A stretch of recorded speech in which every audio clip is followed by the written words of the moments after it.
प्रभु यीशु मसीह के मधुर नाम से मैं आप लोगों को स्वागत करता हूँ। आज की मनन के लिए हम देखेंगे जो मत्ती लिखे सुसमाचार उसका चैप्टर 27 और वर्स 3 से लेकर वर्स 5 तक। तब उसके पकड़वाने वाले यहूदा ने देखा कि वह दोषी ठहराया गया है, तो वह पछताया और वे 30 चांदी के सिक्के प्रधान याजकों और पुरनियों के पास फिर लाया और कहा, मैंने निर्दोष को घात के लिए पकड़वा कर पाप किया है। उन्होंने कहा, हमें क्या, तू ही जान।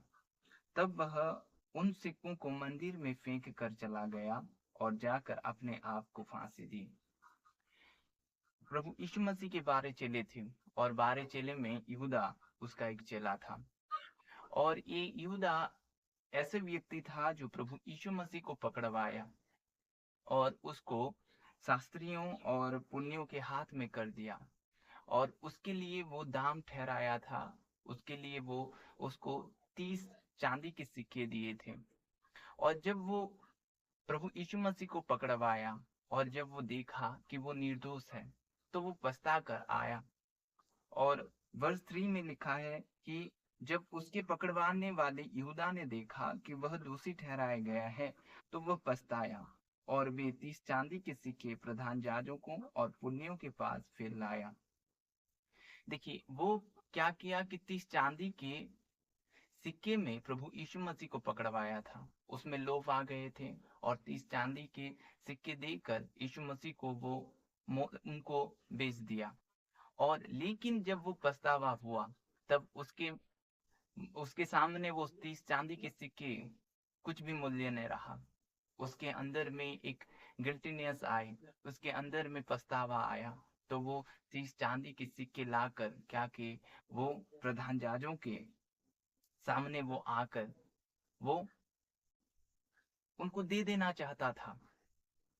लेकिन वर्ष 4 में क्या लिखा है और कहा, मैंने निर्दोष को घात के लिए पकड़वा कर पाप किया है। उन्होंने कहा, हमें क्या, तू ही जान। जब हम कोई गलती करते हैं, जब कोई पाप हमारे जीवन पर हो जाता है, तब हम जानते हैं कि ये गलती हो चुका है, ये पाप हो चुका है। तब हमें पछतावा आता है, तब हमें उसमें मैंने ये गलत किया, ऐसे मन भाव आते हैं, ऐसे पछतावा आता है। वैसे सेम यहूदा के जीवन पर भी वैसा ही हुआ।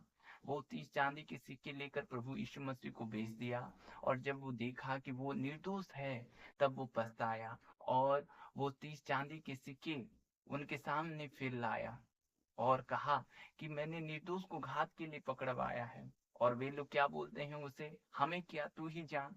तू तो बेच दिया उसको, हमने तो 30 चांदी के सिक्के तुझे दे दिए। अब कोई वास्ता नहीं है तेरे और हमारे बीच में। और क्या किया, वो 30 चांदी के सिक्के को वहां पर वो फेंक गया और खुद को खुदकुशी कर बैठा, खुद को फांसी लगा दी। उसके जीवन में ये गलती हुआ कि वो अपने आप को माफ कर नहीं पाया।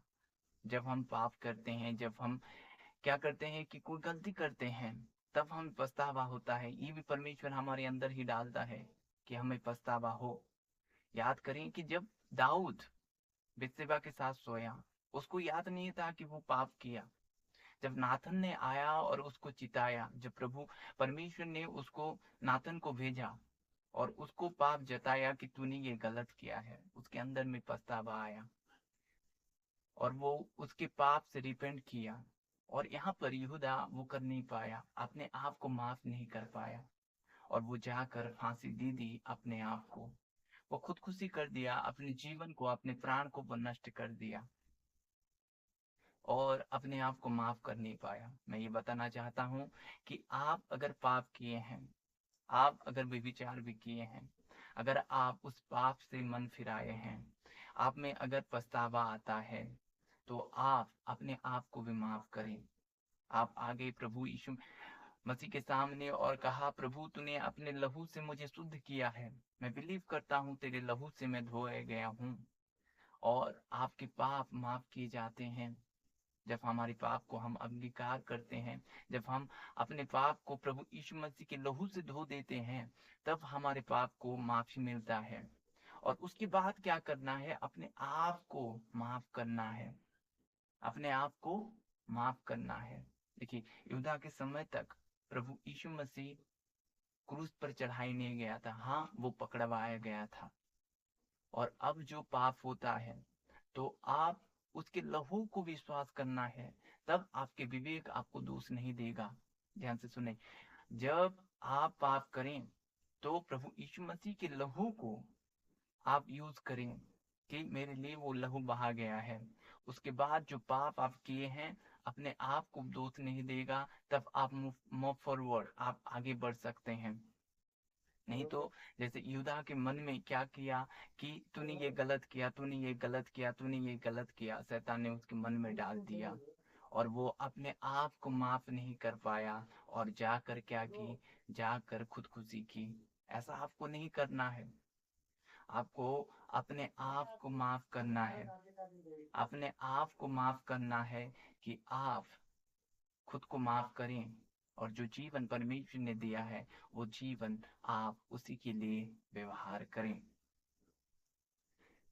और प्रभु चाहता है कि हम खुद को भी माफ करें, और वो सामर्थ है, उसकी लहू सामर्थ है। जितनी बड़ी भी पाप हो, आपकी पाप को माफ किया गया है, खुद को माफ कर बैठे। उस समय यहूदा ने अपने आप को माफ नहीं किया, वो खुद को माफ नहीं कर पाया, इसलिए क्या किया, वो खुदकुशी कर बैठा। प्रभु इस वचन से आपको आशीष करें। आमीन। आइए मैं आपके लिए प्रार्थना करूंगा कि आप अपने आप को माफ कर पाए और प्रभु यीशु मसीह के लहू को ले लें अपने जीवन पर। हालेलुया। स्वर्गीय पिता, मैं धन्यवाद देता हूँ खुदा इस समय के लिए। प्रभु जी, आपके लोगों के लिए मैं विनती करता हूँ खुदाबंद प्यारे प्रभु जी, आप प्रभु जी आपके लोगों को आप आशीष करें खुदाबंद प्यारे प्रभु। जब वो कोई पाप करते हैं खुदाबंद, आपके सामने आते हैं और घुटने टिकते हैं खुदाबंद, और प्रभु बाद में प्रभु शैतान उनके मन में डालता है खुदाबंद कि वे दोषी हैं, दोषी हैं। हे खुदाबंद, ऐसा मन भावनी उनके मन में ना हो खुदाबंद प्यारे प्रभु जी। खुद को माफ करने के लिए प्रभु आप अनुग्रह करें, खुद को माफ करने के लिए आप अनुग्रह करें खुदावंत। हे प्यारे प्रभु जी, आपके लोगों को आप आशीष करें, ब्लेस करें खुदा प्रभु। ऐसा अनुग्रह करें कि वे प्रभु पाप ही ना कर पाए, ऐसा अनुग्रह करें खुदावंत प्रभु जी। आप प्रभु जी आप उनके चरवाह हैं खुदावंत, आपकी महिमा उनके जीवन पर हो प्रभु जी। आपके लहू से उनके घेरे रखें खुदावंत, आपके लहू से उनको घेरे रखे खुदावंत, आपके लहू से उनको घेरे रखे खुदावंत, आपके लहू से उनको घेरे रखे खुदावंत। प्यारे प्रभु जी आपकी राहों पर चलें खुदावंत, प्यारे प्रभु जी आपकी राहों पर चलें खुदावंत प्रभु। हर एक बंधन उनमें टूट जाए प्यारे प्रभु जी। खुद को माफ करने के लिए आप अनुग्रह करें प्रभु जी। विवेक उनको दोष ना दे खुदा, उनके पिछली गलती से विवेक उनको दोष ना दे खुदावन। धन्यवाद प्यारे प्रभु जी। Thank you Lord Father, thank you Lord Father. प्यारे प्रभु जी आपकी स्तुति और आपकी महिमा हो यीशु नासरी के नाम में, आमीन। God bless you.